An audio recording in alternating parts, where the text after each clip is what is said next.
اس دنیا میں آنے سے پہلے بھی ہم ایک زندگی گزار آئے ہیں اور بدقسمتی سے اس کا تصور بہت کم لوگوں کو حاصل ہے، اور عہد حاضر کے جو ریشنلسٹ قسم کے اقلیت زدہ میں کہتا ہوں یا اقلیت گزیدہ، اقلیت سے ڈسے ہوئے لوگ، وہ ان چیزوں سے اباع کرتے، دور بھاگتے ہیں۔ ہماری پہلی تخلیق ہوئی تھی عالم ارواح میں، الارواح جنود مجندہ، لشکروں کے لشکر تھے۔ آدم سے لے کر آخری انسان جو دنیا میں پیدا ہوگا قیامت تک، سب کی ارواح عالم ارواح میں پیدا کر دی گئی۔ وہاں عہد لیا گیا، الست بربکم قالوا بلا، کیا میں تمہارا رب نہیں ہوں، مالک نہیں ہوں؟ ہم سب نے عہد کیا تھا، کیوں نہیں؟ شہید نا، ہم گواہ۔ یہ عہد الست، اور ظاہر بات ہے کہ عہد جو ہوتا ہے جب تک انسان کو اپنی ذات کا شعور نہ ہو، خود شعوری نہ ہو۔ آپ دنیا میں معاہدہ کرتے ہیں تو کہتے ہیں کہ بقائمی ہوش و حواس میں یہ عہد کر رہا ہوں، معاہدہ کر رہا ہوں، تو ظاہر بات ہے کہ اس وقت ہم تھے اور ہوش و حواس کے ساتھ تھے، خود شعوری کے ساتھ تھے، لیکن صرف ارواح تھی، جسد نہیں تھے۔ اور یہی ہے وہ مقام جس کے بارے میں حضور نے سے جب پوچھا گیا کہ متى وجبت لک النبوۃ یا رسول اللہ، اللہ کے رسول آپ کو نبوت کب ملی؟ تو آپ نے فرمایا والآدم بین الماء والطین، ابھی آدم کا حیولہ جو ہے ابھی گارا گوندھ ہی رہا تھا، پانی اور گارے کے درمیان ہی تھے آدم، کہ میں اس وقت بھی نبی تھا۔ عالم خلق کا ابھی آغاز نہیں ہوا، ابھی عالم ارواح میں بھی جو تمام ارواح ہیں وہ اپنی امتیازی شان کے ساتھ ہیں۔ روح محمدی صلی اللہ علیہ وسلم، جس سے اگر نور محمدی کہیں تو غلط نہیں ہے، اس لیے کہ ارواح کا جو مادہ تخلیق ہے وہ نور ہے، جیسے فرشتوں کا مادہ تخلیق نور ہے۔ مسلم شریف میں حضرت عائشہ صدیقہ رضی اللہ تعالی عنہ سے روایت موجود ہے، اللہ نے فرشتوں کو نور سے پیدا کیا۔ روح، فرشتے روح ہیں، ارواح ہیں، روح القدس، روح الامین، اور ارواح انسانیہ بھی روح ہے، یہ سب ان کا مادہ تخلیق نور ہے۔ اس وقت ہم پیدا کیے گئے، صرف ارواح کی شکل میں ہم سے عہد لیا گیا اور پھر سلا دیا گیا۔ یہ پہلی موت تھی جو ہم پر وارد ہوئی ہے اس دنیا میں آنے سے پہلے، اس لیے کہ سورہ مومن کی ایک آیت میں فرمایا گیا ہے کہ جہنم میں لوگ جو ہیں فریاد کریں گے، ربنا امتنا اثنتین واحییتنا اثنتین فاعترفنا بذنوبنا فہل الی خروج من سبیل۔ اے اللہ، تو نے ہمیں 2 مرتبہ مارا، 2 مرتبہ زندہ کیا، تو اب ایک مرتبہ اور صحیح، کہ یہاں سے نکلنے کا بھی کوئی راستہ ہے کہ نہیں؟ اتنے مراحل سے تو ہمیں لے کر آیا ہے، ایک مرحلہ اور سی۔ تو یہ 2 موتیں کون سی ہیں؟ پہلی موت وہ تھی جب ارواح کو موت کی نیند سلا دیا گیا۔ پھر عالم خلق، جسے آج سائنٹسٹ کہتے ہیں، جس کا نقطۂ آغاز ہے بگ بینگ، عالم ارواح اس سے پہلے کی شے ہے، اس تک سائنس نہیں پہنچ سکتی، وہ سائنس سے ماوراء ہے۔ لیکن جہاں سے سائنس شروع ہوتی ہے وہ عالم خلق کا آغاز ہے، بگ بینگ سے۔ وہ پھر مختلف مراحل، تنزل کے مراحل بھی آئے، ارتقاء کا مرحلہ بھی آیا، تفصیل میں جانے کا موقع نہیں ہے۔ بہت سے تنزلات کے مراحل اور بہت سے ارتقاء کے مراحل طے کر کے آدم تیار ہوا ہے۔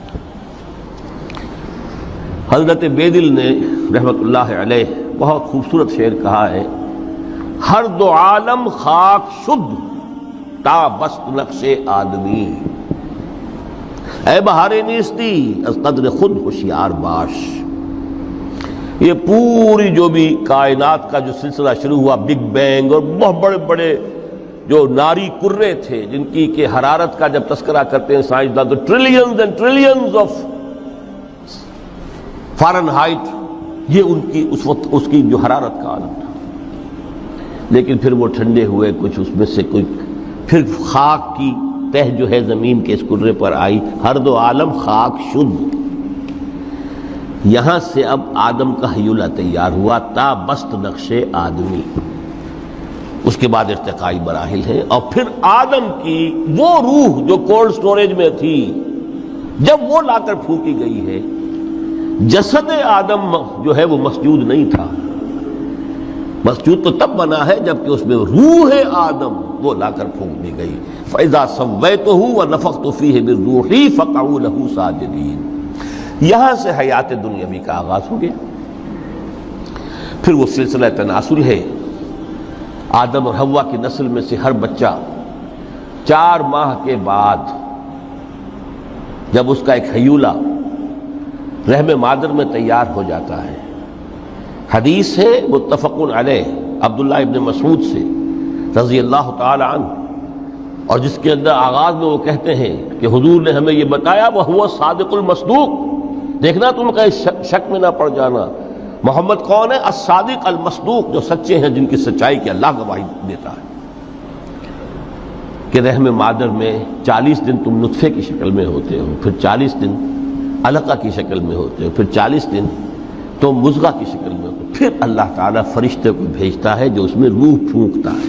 وہی عمل جو آدم کے جسد حیولہ کے ساتھ ہوا تھا، ہر ابن آدم اور بنت آدم کے لیے وہی عمل ہے کہ جو رحم مادر میں 4 مہینے کے بعد دہرایا جاتا ہے۔ یہاں سے حیات دنیاوی شروع ہوئی، پھر موت، یہ دوسری موت ہے۔ اب پہلی موت تو وہ تھی، لیکن دوسری موت یہاں سیپریشن ہو جائے گی۔ جو زمین سے آیا تھا تخلیقی مادہ، وہ جسم میں گیا، جسم زمین میں گیا، گل سڑ کر ختم ہوا۔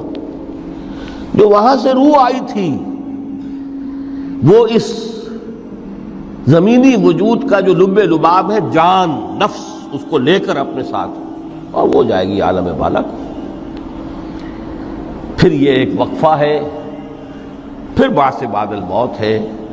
تو احیاء بھی 2 ہو گئے، ایک مرتبہ پہلی موت کے بعد زندہ کیا اس عالم میں، آنکھ کھلی اس عالم میں ہماری، یہ پہلا احیاء تھا۔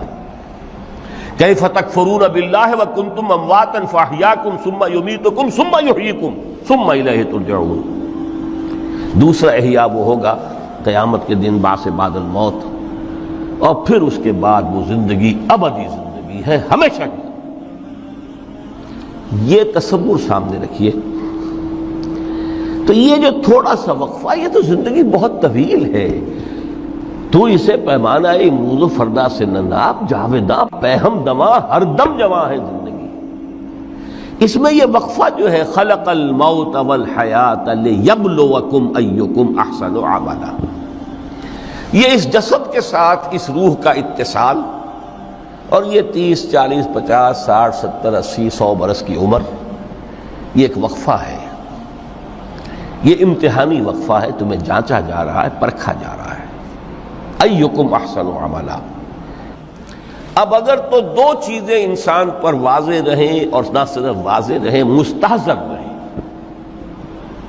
واضح تو ہو جاتی ہے ایک چیز، پھر آدمی بھول جاتا ہے، تو کوئی فائدہ نہیں دیتا اس کے۔ مستحضر ایک یہ کہ اصل زندگی آخرت کی زندگی ہے، طویل ہے۔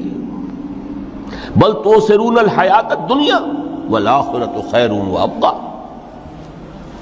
کلا بل تحبون العاجلہ وتذرون الآخرہ، تم اس عاجلہ کو پسند کرتے ہو، اس دنیا کی زندگی کو تم ترجیح دیتے ہو، جبکہ آخرت ہے جو باقی رہنے والی ہے، ابدی۔ اگر تو یہ معلوم ہو، جیسا کہ سورہ عنکبوت کی آیت کے حوالے سے میں نے آپ کو آیت سنائی کہ وما هذه الحیات الدنیا الا لہو ولعب وان الدار الاخرۃ لہی الحیوان لو کانوا یعلمون، اصل زندگی جو ہے وہ آخرت کی زندگی ہے، کاش کہ انہیں معلوم ہوتا۔ ایک حقیقت تو یہ معلوم ہو اور مستحضر رہے کہ اصل زندگی آخرت کی زندگی ہے، اور دوسری حقیقت یہ کہ یہ دنیا کی